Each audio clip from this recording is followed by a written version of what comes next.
Ingat baik-baik, persatuan orang Indonesia ini kuat sekali. Mayoritas bangsa ini adalah Muslim. Tidak akan rela negara ini, apalagi Pancasila ini, yang sudah menjiwai dalam diri kita. Termasuk kami ini, anak-anak pensiunan TNI Angkatan Darat. Kami kuat mempertahankan Pancasila. Tidak ada Islam itu teroris. Tidak ada. Orang-orang yang mengatakan Islam itu teroris, dia itulah pengacau. Sekarang kalau Islam itu teroris, Jokowi agamanya apa?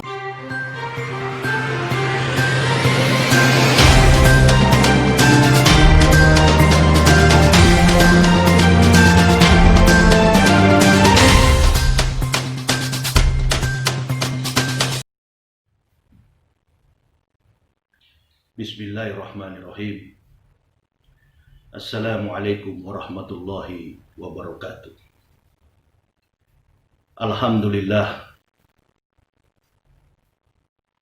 Alhamdulillahillazi khatama Ramadana summa ja'abadahu bisyawal.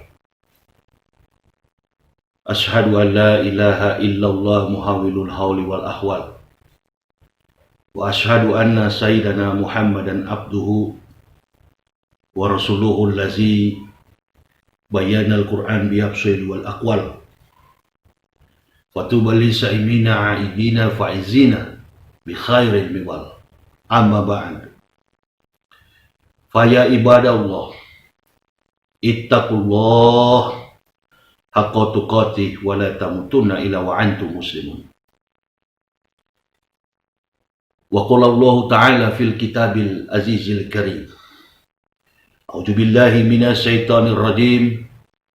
Bismillahirrahmanirrahim. Ya ayyuhan nabiyyu jahidil kufar wal munafiqin waqlus alaihim wa mawahum jahannam wa bi'sal masir. Faqala Nabi sallallahu alaihi wasallam, hubbud dunya ra'su kulli khati'at. Istatun yadkhulu naroh bisitatin. Al umara'u bil ju'uri wal arabu bita'asubi wa ahlu rustaqi bil jahli wa dahakinu bil kibri wa tujaru bil hiyanati wal ulama'u bil hasad.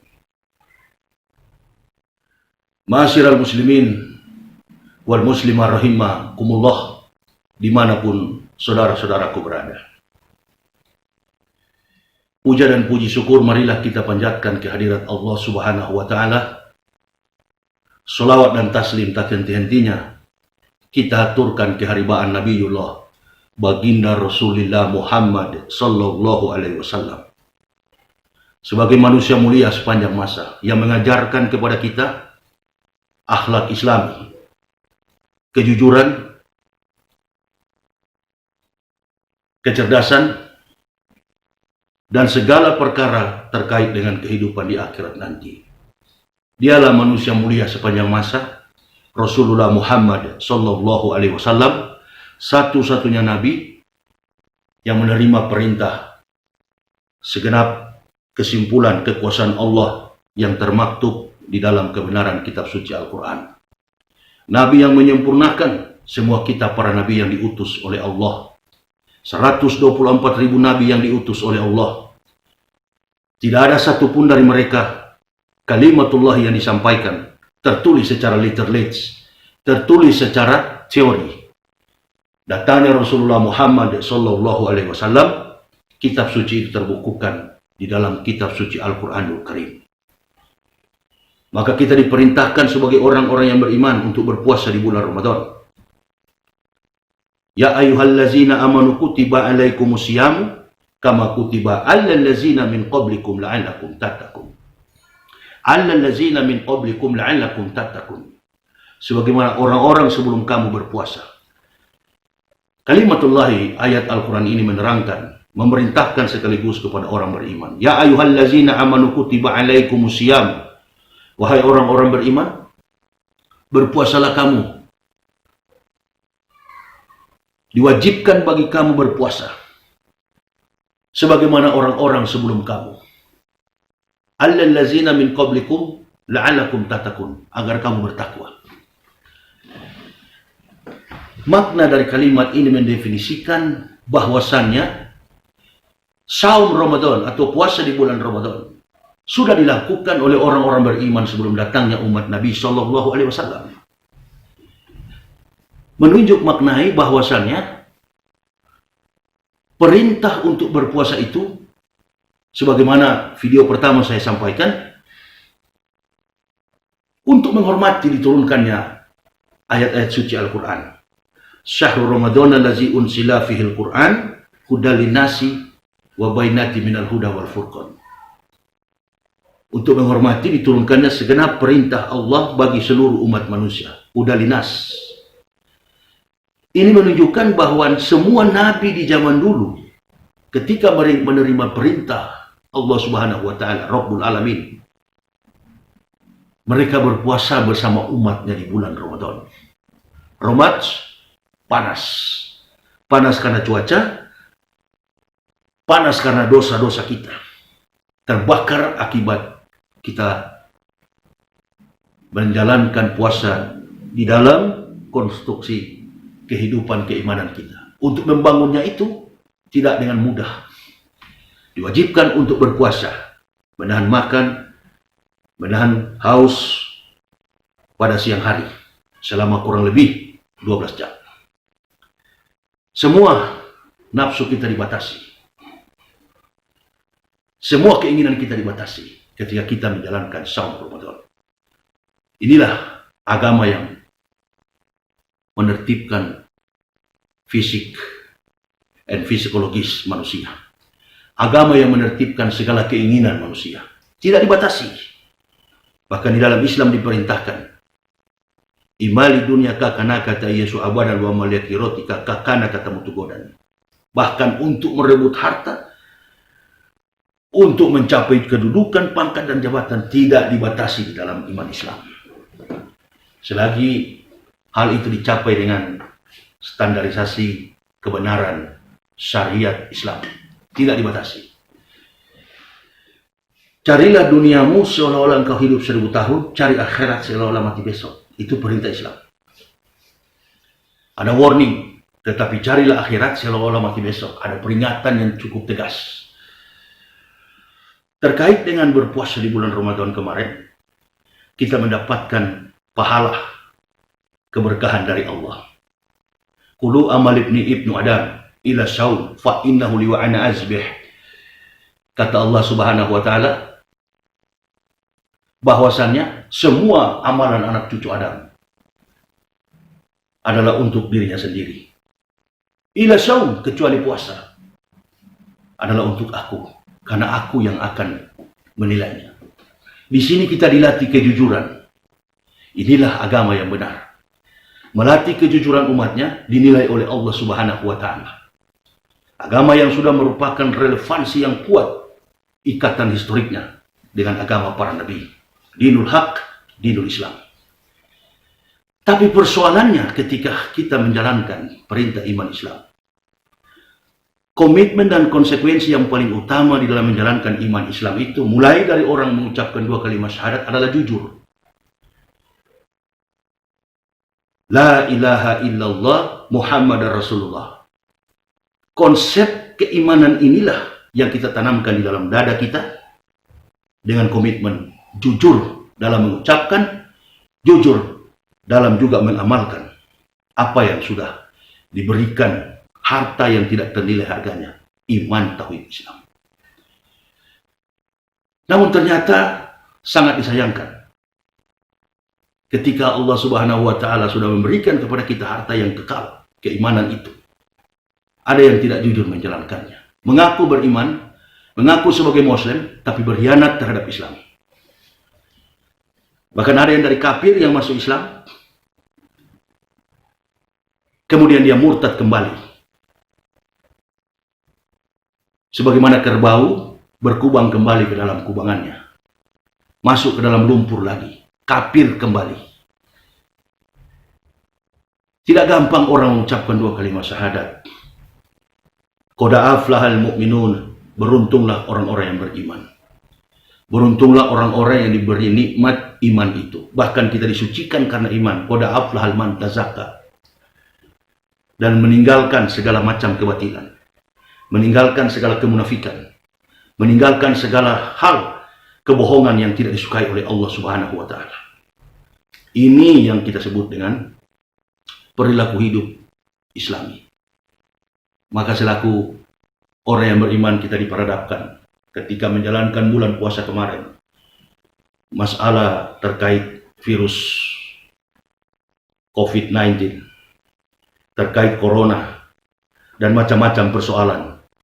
Di tengah keadaan masyarakat yang begini susah, di tengah keadaan masyarakat yang begini rumit, PHK terjadi di mana-mana, kemiskinan terjadi di mana-mana, bahkan di Banten terdengar ada yang meninggal dunia karena kelaparan. Masih ada orang-orang munafik di tengah-tengah kita yang mencari kesempatan dalam kesempitan untuk memecah belah umat. Rancangan undang-undang haluan ideologi Pancasila, kemudian konsep tapera, semuanya dituangkan, dilempar ke publik, membuat masyarakat semakin bertanya-tanya. Masyarakat dikejar-kejar sampai ke lorong-lorong, sampai ke pasar-pasar, sampai ke desa-desa, sampai ke pegunungan, sampai ke pesisiran pantai, untuk mencari orang-orang yang terinfeksi COVID-19. Subhanallah. Masya Allah. Sungguh umat Islam ini terlalu sabar. Penyakit yang datang kepada manusia itu bukan izin dari manusia, bukan yang dibuat-buat manusia. Kalau jujur, penyakit itu datangnya dari Allah Subhanahu wa Ta'ala, bukan yang dibuat manusia. Rancangan manusia itu semuanya berbau kebusukan, kemunafikan. Rancangan Allah Subhanahu wa Ta'ala berbau kebaikan, keselamatan bagi seluruh umat manusia. Bagi yang beriman, bukan yang kafir. Bagi yang beriman kepada Allah Subhanahu wa Ta'ala. Di tengah keterpurukan bangsa ini, masih ada juga orang yang ribut dengan soal Pancasila. Pancasila ini sudah mendarah daging di dalam kehidupan orang-orang Indonesia. Pancasila ini sudah didirikan oleh para founding fathers kita. Dan tidak ada generasi sekarang ini yang menandingi kemampuan intelektual mereka. Mereka bukan cuma cerdas, mereka bukan cuma berani, mereka bukan cuma pintar. Mereka adalah orang-orang yang dikategorikan sebagai manusia-manusia yang jujur. Jujur terhadap negara, jujur terhadap keyakinan mereka. Terutama di dalamnya itu ada beberapa orang kiai. Bahkan ada yang di luar Islam, termasuk orang-orang yang punya dedikasi yang kuat atas predikat mereka sebagai founding fathers, pendiri bangsa. Dari setiap urutan sila yang mereka turunkan, melalui kemampuan mereka melihat ke depan, jauh sampai pada hari ini, bahkan nanti selanjutnya, insya Allah, kalau Allah pertahankan, kalau Allah masih sayang terhadap bangsa kita ini, untuk tetap berdiri pada falsafah negara kita, dasar yang kuat, pondasi negara kita, Pancasila. Mereka adalah orang-orang yang sudah terlatih. Sikap dan karakter mereka, tutur kata mereka, kemampuan intelektual mereka dituangkan sepenuhnya untuk bangsa ini. Bukan untuk berkhianat, karena mereka tidak berjiwa komunis. Mereka adalah orang-orang Indonesia, asli pribumi. Mereka tidak terlibat di dalam jiwa mereka, bahkan merasakan pun tidak, untuk menganut paham komunis. Justru kita mengalami peristiwa kelam, di mana dibunuhnya 6 jenderal bersama seorang perwira oleh keganasan, kekejaman komunis. Dan satu sejarah yang jangan kita lupakan, harus digarisbawahi dengan tegas, bahwa Pancasila ini telah selamat dari rongrongan PKI. Jadi musuh Pancasila ini hanya satu, komunis. Musuh Pancasila ini adalah PKI. Tidak pernah Pancasila bermusuhan dengan agama.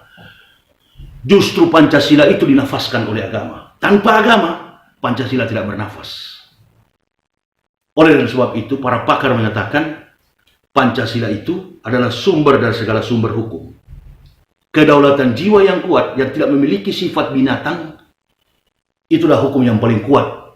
Sehingga orang tidak akan melanggar hukum negara apabila kedaulatan jiwanya betul-betul manusia yang memiliki kemampuan akalnya. Karena kemampuan akal manusia ini melebihi dari segala makhluk yang ada di bumi, sehingga dia menduduki ranking pertama sebagai makhluk yang paling mulia. Rasulullah Shallallahu Alaihi Wasallam mengatakan, manusia diciptakan oleh Allah di antara susunan malaikat yang berakal tanpa syahwat dan binatang yang bersahwat tanpa akal. Jika manusia mampu mengalahkan keburukan sifatnya dengan akalnya, jika manusia mampu mengalahkan keburukan sifat dengan akalnya, maka manusia satu tingkat lebih mulia daripada malaikat. Jika manusia kalah dengan keburukan sifatnya mengalahkan akalnya, maka manusia satu tingkat lebih hina daripada binatang. Akal ini adalah memuliakan kehidupan manusia. Dengan akal kita melihat jauh kehidupan kita. Dengan akal kita dapat merasakan dan beriman kepada Allah Subhanahu wa Ta'ala. Itu. Akal bukan logika. Konsep berpikir kita, konsep bertutur kata kita, konsep melaksanakan aspek dan realitas perbuatan kita, itu adalah akal. Konsep berpikir pun akal. Akal tidak semakna dengan logika, rasio pikiran. Yang mengendalikan kehidupan kita ini adalah jiwa kita, hati kita, pusat dari segala kehendak. Tangan kita mencuri, korupsi, membunuh orang, karena hati kita yang memerintahkan. Pikiran kita picik, tutur kata kita tidak berkenan, karena hati kita yang memerintahkan. Pusat sentral dari segala kehendak. Oleh dan sebab itu jiwa kita akan memuliakan akal kita. Jiwa yang bagaimana? Jiwa yang telah disentuh dengan konsep keimanan. Secara psikologis, kalau dari turunan pengkhianat, ya memang pengkhianat. Dari turunan PKI, ya memang PKI. Dari turunan negarawan, ya memang negarawan. Bukan pura-pura negarawan. Bukan pura-pura jujur. Kejujuran itu nggak bisa dipura-purai. Kejujuran itu bukan pura-pura. Mencintai negara berarti mencintai agama. Kalau sudah mencintai negara berarti dia mencintai agama. Konsekuensi daripada kehidupan kita ini adalah kita bernegara. Para pendiri bangsa ini kebanyakan para kiai, para ulama. Mereka berduduk bersama, bermusyawarah, mencapai mufakat, kemudian memutuskan. Bukan cuma final, finish. Tidak ada pembahasan lain lagi. Terkait aspek kebudayaan, kemudian dimasukkan katanya dalam rancangan undang-undang HIP, haluan ideologi Pancasila. Manusia Indonesia nggak usah diajar berbudaya. Sudah berbudaya. Orang-orang di kampungan yang tidak hidup di perkotaan sudah tahu sopan santun. Jangankan masyarakat semua Indonesia, orang bule pun datang, mereka menghormati. Mereka memberi makan. Itu budaya yang paling tinggi, nilai etika yang paling tinggi. Daripada antum mengaku pejabat, bersiasat terus, bermanuver terus, mengadakan trik kamuflase politik terus, untuk memperuncing suasana dalam kesulitan masyarakat di tengah COVID-19 ini. Ya Allah, ya Rabbi. Mudah-mudahan umat Islam bersatu. Menunjukkan kekuatannya bahwa kita mayoritas. Menghormati agama-agama lain. Tapi tidak mengakui ketuhanan musyrik. Nilai Pancasila itu sudah jelas diletakkan ketuhanan yang Maha Esa. Kata Maha dan Esa mengandung bersifat menyentuh kepada makna filosofis tauhid. La ilaha illallah Muhammad Rasulullah. Kemudian 4 rumusan filosofis Pancasila yang keempat ke bawah itu. Ketuhanan yang Maha Esa, kemanusiaan yang adil dan beradab, persatuan Indonesia, kerakyatan yang dipimpin oleh hikmat kebijaksanaan dalam permusyawaratan perwakilan dan yang ditutup oleh panduan kehidupan untuk memurnikan komitmen kita berkebangsaan, keadilan sosial bagi seluruh rakyat Indonesia. Antum berteriak-teriak saya Pancasila, saya NKRI, kalau ketimpangan sosial begini tuh rumit,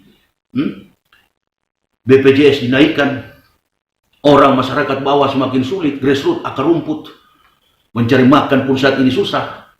Kemudian ditimpa dengan berbagai macam tanggung jawab ekonomi yang begitu berat. Allahu Akbar. Masya Allah. Tidak terwujud keadilan sosial, malu mengaku saya Pancasilais. Seorang Pancasilais tanpa berkomentar tapi terbukti. Seorang leader tidak perlu mencari pengikut. Pengikut akan mencintainya. karena aspek kejujuran di dalam jiwanya. Allah Subhanahu wa Ta'ala berfirman dan memusuhi orang-orang munafik itu, bahkan memerintahkan Nabi kita Muhammad SAW memerangi orang-orang munafik. Ya ayuhan nabiyyu jahidil kufar wal munafikin waqlus alaihim wa mawahum jahannamu wa bi'sal masir. Wahai Nabi, wahai Rasulullah, wahai Muhammad, perangilah orang-orang munafik, orang-orang kufar, kafir dan munafik yang ada di sekitar, dan bersikap keras kepada mereka. Waqlus alaihim wa mawahum jahannam wa bi'sal masir. Sesungguhnya tempat kembali mereka neraka jahanam yang sangat pedih. Kufar wal munafik, tempat kembali mereka neraka jahanam yang sangat pedih. Orang munafik lebih bahaya daripada orang kafir. Mereka mengaku-ngaku Islam, tidak beribadah, tidak sholat, tidak berpuasa di bulan Ramadan. Yang ada di pikiran mereka bagaimana bangsa ini kacau, bagaimana Islam ini rusak. Itu yang ada di otak mereka. Mengaku Muslim, Allahu Akbar. Munafik apa ini? Ingat baik-baik, persatuan orang Indonesia ini kuat sekali. Mayoritas bangsa ini adalah Muslim.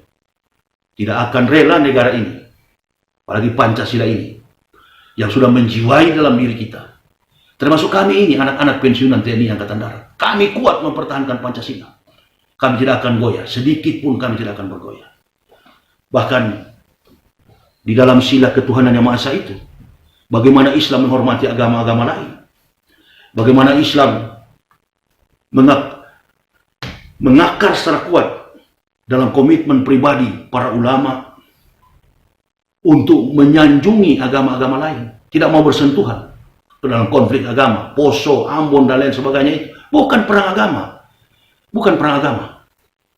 Ambon kacau, Maluku kacau, Poso dulu itu bukan perang agama. Orang kalau sadar bahwa itu adalah Islam dan Kristen dijadikan kuda tunggangan untuk mencapai isu-isu politik. Politik punya pekerjaan. Nah sekarang juga yang terjadi ini adalah politik. Masyarakat di bawah yang diadu domba. Mari kita pertahankan keimanan kita. Apalagi kita umat Islam ini mayoritas. Tidak ada Islam itu teroris. Tidak ada. Orang-orang yang mengatakan Islam itu teroris, dia itulah pengacau. Sekarang kalau Islam itu teroris, Jokowi agamanya apa?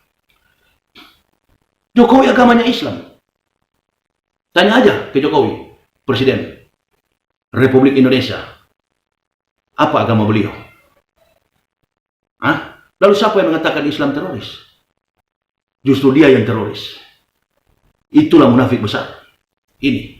Maka masyarakat di Indonesia ini harus lebih sadar bahwa keimanan Islam itu, konsep tauhid itu, bukan cuma teori, bukan cuma ada di KTP.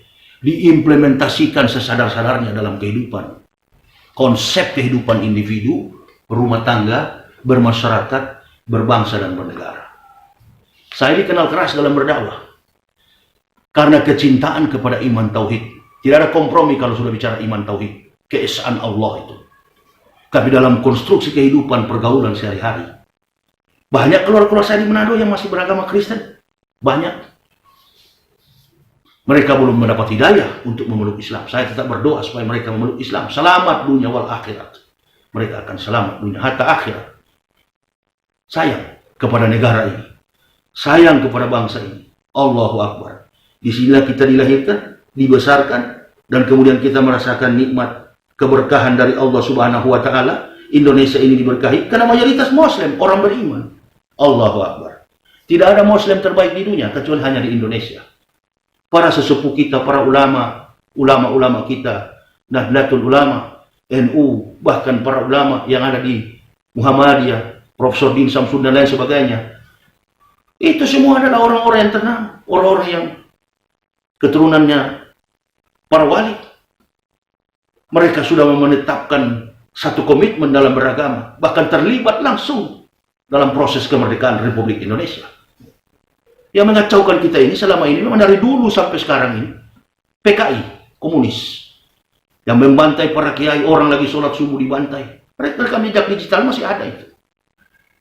Nah maka sadarlah wahai bangsa Indonesia, khususnya kaum mukmin dimanapun berada.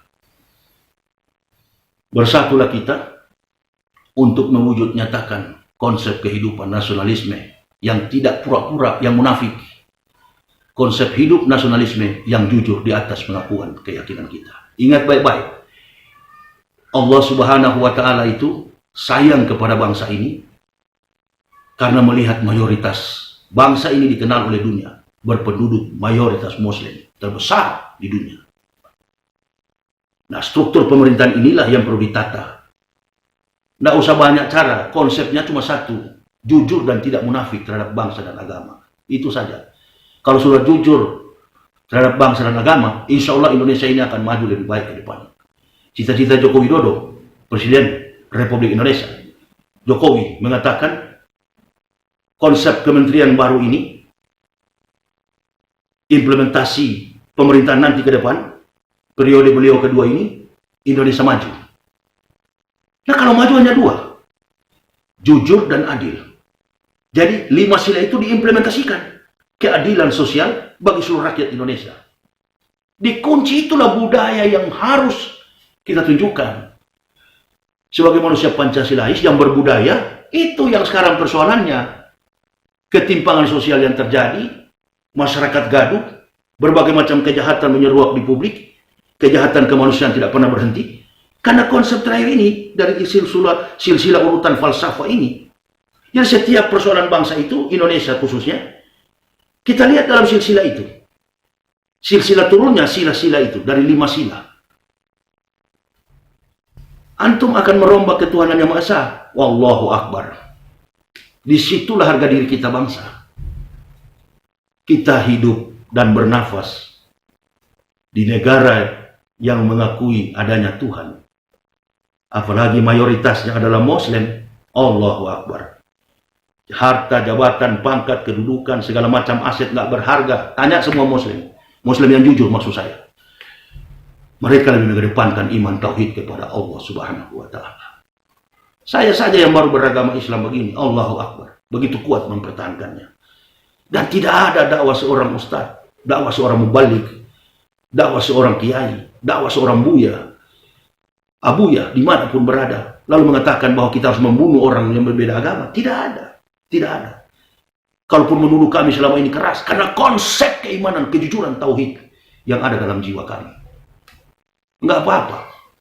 Difitnah karena benar, difitnah karena agama, dihina-hina, dicaci maki, bahkan sampai masuk ke dalam liang kubur pun.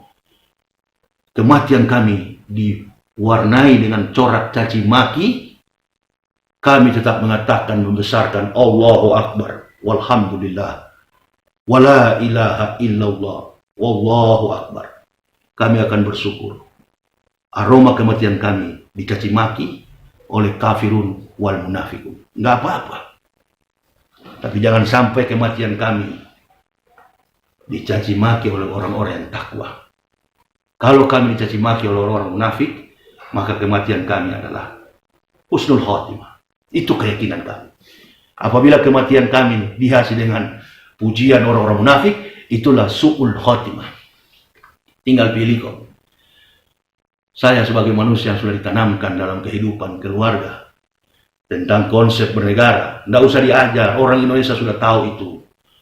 Dulu kita mengenal garis besar haluan negara dan sebagainya. Kita mengenal pendidikan, pedoman, penghayatan, pengamalan Pancasila. Sudahlah, bahkan pun dari semenjak pendidikan dasar SD sudah diajarkan kita pendidikan moral Pancasila. Apalagi yang mau diajarkan? Tidak ada, tidak ada. Ini orang-orang tidak ada kerjaan, mencari kesempatan dalam kesempitan. Sudahlah, konsep kalian setelah ini apalagi? Menabrakkan Pancasila dengan agama gagal, apalagi kemudian? Tidak ada lagi. Kami sudah tahu, sepandai-pandai tupai melompat, satu waktu akan jatuh. Kalian ingat nanti. Tidak ada pemerintahan kekal di dunia ini, kecuali teokrasi, theos and krator, pemerintahan Allah kekal. Dari saat penciptaan sampai pada akhir kehidupan, kiamat. Pemerintahan dunia ini tidak kekal. Di mana ada pemerintahan kekal dan semua manusia akan mati. Ya Allah ya Rabbi. Wa ma kana li nafsin an tamuta illa bi idnillah kitabam muajjalah. Nanti kalian rasa kita akan senantiasa di baris terdepan, di garis terdepan, zona terdepan untuk membela umat, agama dan negara. Kami akan senantiasa mewakafkan diri. Sudah, dengan menuruti aturan-aturan yang ada sesuai dengan sistem bernegara. Tapi yang perlu kami ingatkan, hadis Nabi Shallallahu Alaihi Wasallam, istatun yadkulun naro bisitatin. Ada 6 golongan yang masuk neraka karena 6 perkara. Yang pertama, al-umara'u bil ju'uri, penguasa pemerintah yang sewenang-wenang. Yang kedua, wal arabbu bita'subi, orang Baduy yang fanatis kesukuan. Yang ketiga, wa ahlu rustaqi bil jahli, orang kampung yang bodoh. Yang keempat, wadahakinu bil kibri, kepala daerah yang sombong. Yang kelima, watujaru bil hianati, pedagang-pedagang pengkhianat. Dan yang keenam, wal ulama'u bil hasad, ulama-ulama yang dengki. 6 golongan inilah, kata Nabi SAW, bukan kata saya. Faqala Nabi sallallahu alaihi wasallam, istatun yadkulun naro bisitatin. Ada 6 golongan yang masuk neraka karena 6 perkara yang tadi itu. Orang-orang inilah yang sudah diberikan sinyal oleh Nabi hampir 1500 tahun yang lalu. Dan kita alhamdulillah umat Islam ini bersyukur mendapatkan keimanan tauhid Islam itu di atas landasan pengakuan la ilaha illallah bersamaan dengan Nabi yang cerdas, profesor di atas segala profesor, ilmuwan di atas keilmuan, kejeniusan ilmuwan. Dialah Rasulullah Muhammad sallallahu alaihi wasallam. Dengan kitab suci Al-Quran yang diturunkan, mengandung berbagai macam, menjawab sekaligus problematika dunia, segala macam persoalan dunia, problematika sains, teknologi, tertuang dalam kitab suci Al-Quran. Hanya Al-Quran, satu-satunya kitab suci yang mau memberikan pandangan sains bagi kemajuan, sumbangsi pemikiran bagi kemajuan ilmu pengetahuan dan teknologi yang ada di dunia ini. Bersyukur kita. Dan negara Indonesia ini akan maju. Negara Indonesia ini akan selesai dari segala persoalan, termasuk yang kekinian sekarang ini. Persoalan terkait COVID-19. Insya Allah. Kalau dari atas sampai ke bawahnya, sampai kepada ulama yang ke-6 tadi, wal ulama'u bil hasad. Ya, ulama-ulama yang tidak mau diperalat oleh segala macam dusta dan kemunafikan. Ulama-ulama yang jujur. Ulama-ulama yang mau bersama-sama dengan komponen masyarakat Indonesia, yang tidak mencari kesempatan dalam kesempitan, bersama-sama dengan kezaliman. Ulama yang setuju dengan kebenaran iman tauhid kepada Allah Subhanahu wa Ta'ala. Bukan ulama yang mengikuti arus, kemana-mana ikuti, kezaliman pun dia telan. Bukan. Akan terlihat ketika Pancasila diganggu, mana ulama-ulama. Ulama-ulama akan marah. Kalau hanya konsep politik berbeda dalam pandangan politik yang kemarin, Pilpres dan lain sebagainya, sudah selesai. Itu sudah selesai, tidak usah dibahas lagi. Tapi terkait Pancasila, lihatlah para ulama bersatu. Alhamdulillah ya Allah. Barakallah. Semoga engkau senantiasa memberikan kenikmatan keberkahan bagi bangsa ini. Ya Allah. Semoga engkau memberikan keselamatan bagi umat manusia. Khususnya kaum mukmin yang ada di Indonesia ini. Selamatkan kami sebangsa setanah air ini ya Allah. Dari segala fitnah COVID-19. Agar normal kembali. Masyarakat bisa bekerja. Dan tidak pernah takut dengan virus yang menimpa ini ya Allah. Kami hanya takut kepada kezaliman. Kepada ketidakjujuran. Munafik yang kami amalkan dalam setiap hidup kami. Biar kami bermanfaat bagi kehidupan masyarakat lebih luas. Khairunas anfa'uhum linas. Sebaik-baik manusia adalah mereka yang berguna bagi manusia lain. Barakallah. Assalamualaikum warahmatullahi wabarakatuh.